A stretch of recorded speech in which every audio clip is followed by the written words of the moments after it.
માંગરોળના શારદાગ્રામ પાસે સ્કૂટર અને બોલેરો વચ્ચેના અકસ્માતમાં વીરપુરના રહેવાસી સ્કૂટર ચાલકનું ઘટના સ્થળે કમકમાટી ભર્યું મોત નીપજ્યું હતું। માંગરોળથી સ્કૂટર પર પુત્રીને શારદાગ્રામ શાળામાં મૂકવા આવેલ પિતાનું મોત થયું છે, જ્યારે પુત્રીને ઈજા થતા જૂનાગઢ રિફર કરવામાં આવી છે। માંગરોળના શારદાગ્રામ ગેટ પાસે અવારનવાર અકસ્માતો સર્જાય છે।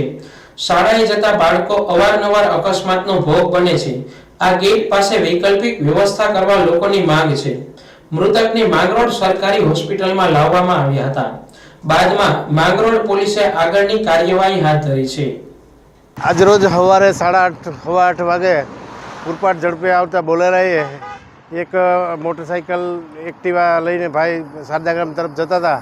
ત્યાં પૂરપાટ ઝડપે તે બોલેરાએ એક્સિડન્ટ કરી અને ઘટના સ્થળે જ તે ભાઈનું મોત થયેલ છે અને દીકરીને ગંભીર ઈજા થતાં જૂનાગઢ હોસ્પિટલે પહોંચાડેલ છે। આવું વારંવાર આ શારદાગ્રામની આજુબાજુ વારંવાર એક્સિડન્ટનો અકસ્માત થાય છે।